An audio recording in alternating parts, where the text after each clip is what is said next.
નમસ્કાર મિત્રો, આપ સર્વેનું world in box GPSC destination કાર્યક્રમમાં હાર્દિક સ્વાગત છે। આજે આપણે પ્રિલિમ્સ માટે ઉપયોગી થાય એવો એક ખૂબ જ અગત્યનો ટોપિક છે ગ્લોબલ કોમ્પિટિટિવનેસ ઇન્ડેક્સ। આ ટોપિક ઉપર ચર્ચા કરવાની છે। દોસ્તો, આંતરરાષ્ટ્રીય સ્તર ઉપર કામ કરતી ઘણી બધી સંસ્થાઓ કે એજન્સીઓ દ્વારા વર્ષ દરમિયાન ઘણા બધા અગત્યના અહેવાલો અને વિવિધ પ્રકારના સૂચકાંકો એટલે કે ઇન્ડેક્સ બહાર પાડવામાં આવતા હોય છે। તો જ્યારે આપણે જીપીએસસીની પરીક્ષાઓ દેવા જવાના હોઈએ ત્યારે કરંટ અફેર્સમાં છેલ્લા 3 થી 4 મહિનાઓમાં જેટલા પણ આવા અહેવાલો કે ઇન્ડેક્સ રજૂ થતા હોય એ બધા વિશે આપણે માહિતી મેળવવી ખૂબ જરૂરી છે। જીપીએસસીની પરીક્ષાઓમાં સૌથી પહેલાં તો આ પ્રકારના જે ઇન્ડેક્સ પૂછવામાં આવે છે તો જે તે અહેવાલ કે ઇન્ડેક્સ કઈ સંસ્થા દ્વારા રજૂ કરવામાં આવતો હોય છે આ એંગલમાં પ્રશ્ન જતો હોય। સાથોસાથ જે તે સંસ્થાએ કોઈ ચોક્કસ પ્રકારનો અહેવાલ કે ઇન્ડેક્સ બનાવ્યો છે તો એ બનાવવા માટે થઈને કયા પ્રકારના તેણે માધ્યમો અથવા તો પેરામીટર્સનો ઉપયોગ કર્યો છે અથવા કઈ કઈ વિગતોને ધ્યાનમાં લીધી છે આ એક બાબત આપણા માટે અગત્યની।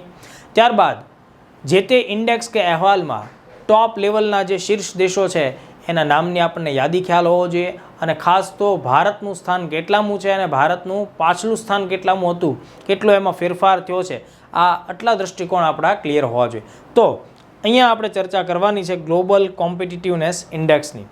આમાંથી કેવી કેવી વિગતો તમારે ધ્યાનમાં રાખવાની છે તો સૌથી પહેલાં ગ્લોબલ કોમ્પિટિટિવનેસ ઇન્ડેક્સ 2023 છે એ જૂન મહિનામાં પ્રકાશિત કરવામાં આવેલો અહેવાલ છે। એટલે જૂન 2023નું એક અગત્યનું કરંટ અફેર્સ આપણે એને કહી શકીએ।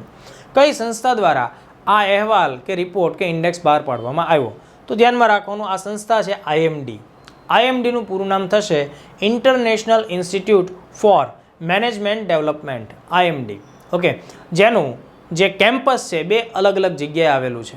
એનું એક કેમ્પસ છે એ સ્વિટ્ઝરલેન્ડના લ્યુસાને ખાતે છે અને બીજું કેમ્પસ છે સિંગાપુર ખાતે કાર્યરત છે। આ એક પ્રકારની શૈક્ષણિક સંસ્થા છે, સંશોધન કરતી સંસ્થા છે મિત્રો, જેની સ્થાપના 1990માં થઈ। આ 2023નો ગ્લોબલ કોમ્પિટિટિવનેસ ઇન્ડેક્સ જે રજૂ કરવામાં આવ્યો છે એમાં 64 અર્થવ્યવસ્થાઓ અથવા તો 64 દેશોને ધ્યાનમાં રાખવામાં આવ્યા છે। આ વસ્તુ આપણે ખાસ ધ્યાનમાં રાખવી પડશે, 64 દેશોનો અહીંયા સમાવેશ થાય છે। હવે આ જે અહેવાલમાં કેવી વિગતોને ધ્યાનમાં રાખવામાં આવી છે તો અહીંયા ખાસ તો જે તે દેશ એટલે કે જે તે અર્થવ્યવસ્થા પોતાના દેશમાં સ્પર્ધાત્મકતાને વધારવા માટે થઈને આર્થિક પ્રવૃત્તિઓની સ્પર્ધાત્મકતાને વધારવા માટે કેવો પ્રયત્ન કરી રહી છે, કેવું મિકેનિઝમ ઊભું કરી રહી છે એ જાણે છે, એને એ જાણવાનો પ્રયત્ન કરે છે। સરકારની યોજનાઓ, સરકારની નીતિઓ, સરકારનો પોતાનો સ્પર્ધાત્મકતાને વધારવા માટે પ્રોત્સાહક જે અભિગમ હોય છે એ બધાનું સર્વેક્ષણ અહીંયા કરવામાં આવતો હોય છે। આવું શા માટે? તો આ બધા અર્થવ્યવસ્થામાં એક વસ્તુ સમજો છો કે બજારમાં જેટલી સ્પર્ધા હશે એટલી વસ્તુઓની ગુણવત્તા સુધરતી જશે, વસ્તુઓ પરવડે એ કિંમતે મળવાનું ચાલુ થશે। એટલે કે એનો જે એન્ડ યુઝર છે, સામાન્ય નાગરિક કે વપરાશકર્તા વ્યક્તિ, બરાબર, તો તેને ઘણા બધા ફાયદાઓ સ્પર્ધાત્મકતાથી થશે। તો અહીંયા આપણે આ બધા એંગલને ખાસ ધ્યાનમાં રાખવા પડશે। હવે આ બેઝિક ડેટા તમારી પાસે આવી ગયો છે। હવે એ સમજવાનું છે કે આ વખતના ઇન્ડેક્સમાં ટોપર્સ એટલે કે સૌથી ઉપરના રેન્ક ઉપર કયા દેશો છે। તો ગ્લોબલ કોમ્પિટિટિવનેસ ઇન્ડેક્સ 2023માં સૌથી પહેલો નંબર મેળવે છે એ દેશ છે ડેનમાર્ક। આ વસ્તુ ખાસ ધ્યાનમાં રાખજો, સૌથી પહેલા ક્રમાંક ઉપર ડેનમાર્ક છે, ત્યારબાદ આયર્લેન્ડ અને સ્વિટ્ઝરલેન્ડ। એટલે આ ટોપ 3 દેશો છે, ખાસ ધ્યાનમાં રાખવું। બની શકે કે તમને લોકોને એક્ઝામમાં માત્ર આ પહેલો ક્રમાંક કયા દેશનો આવ્યો આવો પ્રશ્ન પૂછે અથવા ક્વેશ્ચન એવો પણ આવે કે ભાઈ પ્રથમ 3 ક્રમાંક મેળવનારા દેશોની ઓળખ કરો। તો ડેનમાર્ક, આયર્લેન્ડ અને સ્વિટ્ઝરલેન્ડ। તો યાદ રાખવા માટે ડેનમાર્ક, આયર્લેન્ડ અને સ્વિટ્ઝરલેન્ડ, ડીઆઈએસને તમારે યાદ રાખવું। સિંગાપોર જે છે, સિંગાપુર 4થા ક્રમ ઉપર છે। સિંગાપુર અગાઉ 3જા ક્રમ ઉપર હતું પણ અહીંયા એ 4થા ક્રમ ઉપર છે, આ વસ્તુ ધ્યાનમાં રાખશું।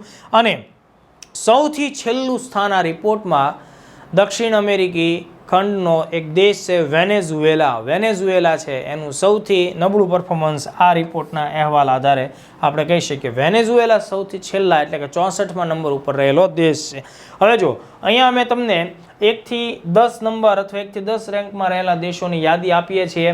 ઓકે, ડેનમાર્ક સૌથી પહેલા ક્રમાંક ઉપર, Ireland second, Switzerland third, Singapore, ચોથા નંબર ઉપર નેધરલેન્ડ, પાંચમા નંબર ઉપર તાઇવાન, છઠ્ઠા હોંગકોંગ, સાતમા સ્વીડન, આઠમા અમેરિકા, નવમા નંબરે અને UAE 10મા નંબરે. તો આ જે ટોપ 10 કન્ટ્રીઝ છે મિત્રો, આમાં યુરોપીય દેશો છે એનો દબદબો વધારે છે એવું આપણે કહી શકીએ. ચલો હવે એનાથી આગળ આ રિપોર્ટને તૈયાર કરતી વખતે ટોટલ જુઓ 336 નાના મુદ્દાઓ, 336 ક્રાઇટેરિયા છે એને ધ્યાનમાં રાખવામાં આવતા હોય છે, જેને મુખ્યત્વે બરાબર 4 વિભાગોમાં વિભાજિત કરવામાં આવે છે, 4 કેટેગરીમાં ડિવાઈડ કરવામાં આવે છે. તો તમને આ 4 કેટેગરી છે એ પ્રિલિમ્સ માટે પૂછી શકાય, ઉપયોગી સાબિત થાય કે ભાઈ આ ઇન્ડેક્સ રજૂ કરવા માટે કયા કયા પેરામીટર્સ, કયા કયા વિભાગોને ધ્યાનમાં રાખવામાં આવે.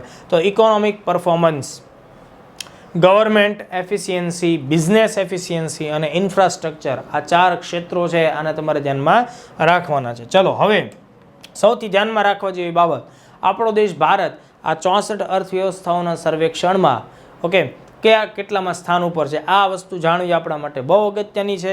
તો ખાસ ધ્યાનમાં રાખજો, જે લેટેસ્ટ અહેવાલ આવ્યો 2023નો, એમાં ભારતનું પોઝિશન છે એ 40મા નંબર ઉપર છે, બરાબર, 40મા ક્રમ ઉપર છે. આપણે આનાથી પાછલા રિપોર્ટની જો ચર્ચા કરીએ મિત્રો, તો 2019થી 21 સુધીમાં ભારત છે એ 43મા નંબરે હતો, બરાબર. હવે આપણા ક્રમમાં 3 અંકનો સુધારો થયો છે અને આપણે 40મા નંબર ઉપર છીએ.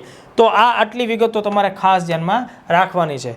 બીજું, ફરીથી આવા જ અગત્યના ટોપિક સાથે આપણે વહેલી તકે વર્લ્ડ ઇન બોક્સના વિવિધ પ્રકારના ડિજિટલ પ્લેટફોર્મ્સ ઉપર મળતા રહેશું.